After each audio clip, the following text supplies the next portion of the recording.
പാട്ട് അജണ്ട ആയിട്ട് യോഗം ചേർന്നു. എന്താ പറഞ്ഞറിയോ?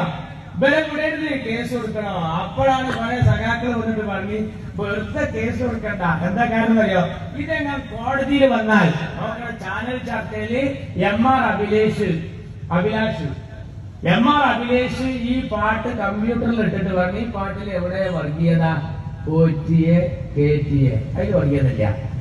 സ്വർണം ചെമ്പായി മാറ്റിയെ, അത് കോടതി പറഞ്ഞല്ലേ. പിന്നെ സ്വർണം കട്ടവൻ ആരപ്പ, ആരാ കട്ടത്?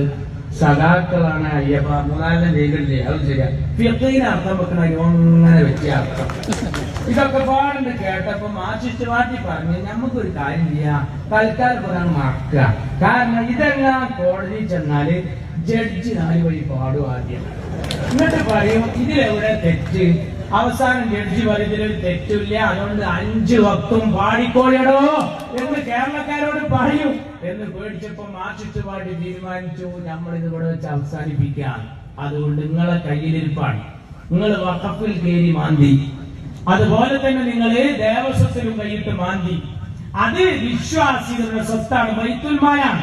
അതിമലാ കളിച്ചത്. ഈ കോപം ചെറുതല്ല. മാർക്സിസ്റ്റ് പാർട്ടി അത് വേട്ടയാടും. അതുകൊണ്ട് പാടത്തും പറമ്പിലും പാടുപെട്ട് പണിയെടുക്കുന്ന പട്ടിണി പാവങ്ങളെ പലതവണ പലതും പറഞ്ഞു പറ്റിച്ച പാരമ്പര്യമുള്ള പാർട്ടിയായ ഈ കമ്മ്യൂണിസ്റ്റ് പാർട്ടിയെ ഒരു പാഠം പഠിപ്പിക്കാൻ അടുത്ത തെരഞ്ഞെടുപ്പിൽ ജനാധിപത്യ ശരിക്കൊപ്പം നിൽക്കുക. പാർട്ടി മാക്സിമം നോക്കി നടന്നില്ല, റിസൾട്ട് നോക്കി നടന്നില്ല. അപ്പോഴാണ് എന്തിന്മേലാപ്പൊ കയറി കൊടുക്കുക? കേരളത്തിലെ മതവിദ്വേഷം ആലോചിച്ചപ്പോഴാണ് ആ കുഞ്ഞബ്ദുള്ളന്റെ പാട്ട് ഓർമ്മ വന്നത്. പോറ്റിയെ കേറ്റിയെ സ്വർണം ചെമ്പായി മാറ്റിയെ സ്വർണം കെട്ടവൻ ആരപ്പ, സഖാക്കളാണ് അയ്യപ്പ എന്നുള്ള. അയ്യപ്പനെ പറയേ ആര്? അയ്യപ്പന് പറഞ്ഞല്ലേ? അത് ഞാൻ മത്സരത്തിന് പോകാം. മത്സരത്തിന് ഞങ്ങൾ ഇങ്ങനെ ഇരുന്ന് സംസാരിക്കാം. അത് ഈ മെമ്പർന്നോളെടുത്താണ് സകല കുഴപ്പവും. അപ്പോ ഇതിലൊരു നല്ല മനുഷ്യന്റെ ഒപ്പമുള്ള ആള് പറഞ്ഞു, ഇന്റെ കൂടെ പഠിച്ചതാണ് നമ്മളെ വാപ്പ, ഓൾക്കത് തിരിയില്ല. ഞാൻ ആ കുട്ടിക്കൊന്ന് പറഞ്ഞ് മനസ്സിലാക്കി കൊടുക്കുക.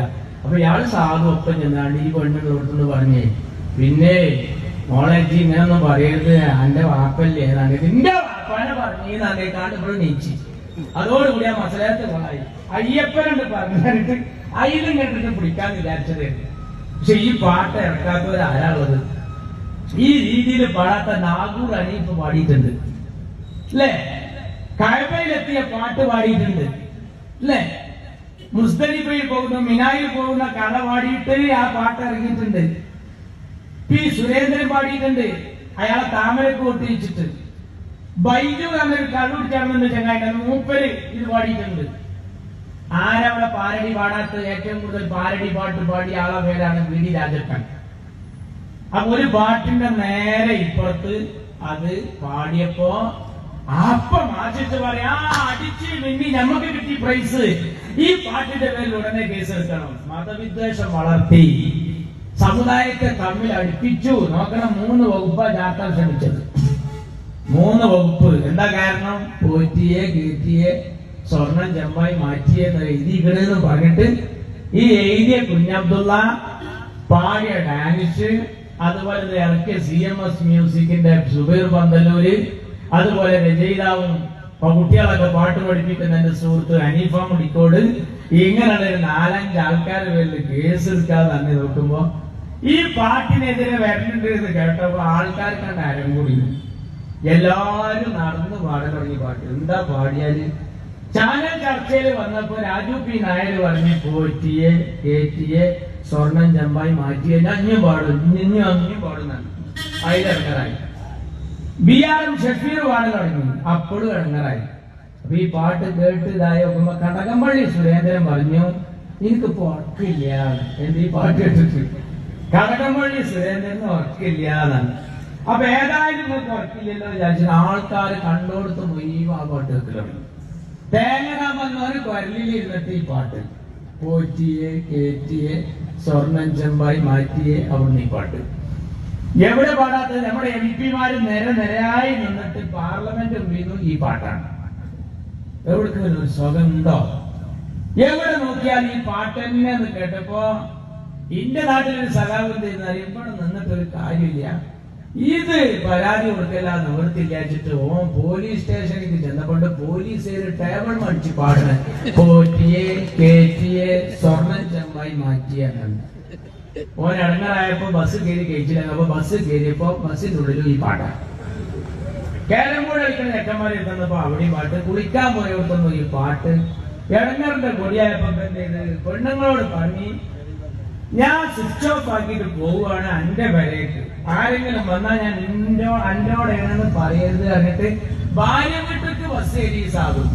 അവിടെ പോയിട്ട് നേരെ എടായി കൂടി ഇങ്ങനെ പോകുമ്പോട്ട് അളിയന്റെ കുട്ടിയോട് തിണ്ടുമ്പോ കാല് നോക്കിയിട്ടുണ്ട് പോറ്റിയെ കേറ്റിയെ സ്വന്തം ചെമ്പായി മാറ്റിയെ അവിടെ. അപ്പൊ സ്വിച്ച് ഓൺ ആക്കി ഭാര്യക്ക് ഇങ്ങോട്ട് വിളിച്ച് അപ്പോത്തിന് അളിയനെ ഓൾക്ക് റിഞ്ചോന്ന് കയറ്റി കൊടുത്തിട്ടുണ്ട് പോറ്റിയെ കേറ്റിയെ സ്വർണം ചെമ്പായി മാറ്റിയെ. ഒന്ന് ആലോചിക്കണം, അളിയൻ നേരെ പെരയൊക്കെ ചെല്ലുമ്പോ പൈതം മക്കൾ പാടുകയാണ് എന്ത് സ്വർണം കെട്ടവൻ ആരപ്പ എന്നാണ്. ഇതൊക്കെ കേൾക്കുമ്പോ ഇങ്ങനത്തെ വല്ലതും നോക്കുക. അപ്പൊ മാർച്ചിട്ട് പാട്ടിക്ക് ഇങ്ങനത്തെ ഒരു കുഞ്ഞിരായി മുടുക്കിൽ അടുത്തൊന്നും പോയിട്ടില്ല. അപ്പൊ ഈ പാട്ടിന് ബദലായി ഒരു പാട്ട് വേണ്ടേ? അങ്ങനെയാണ് താനാളൂര് ഇവര് പാട്ടുണ്ടാക്കി. ആ പാട്ടെന്താ നിങ്ങള് അത് ഇവിടെ ഫുള്ള് പാടാൻ പറ്റില്ല. കീടനാശിനി അടിക്കേണ്ടി വരും ഇവിടെ.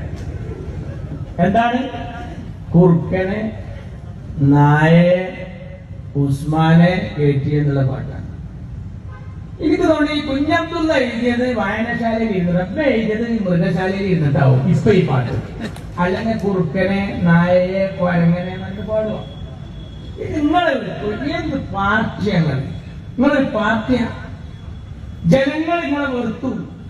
അതുകൊണ്ടാണ് നാട്ടുകാര് ഈ പാർട്ടിയുടെ പാട്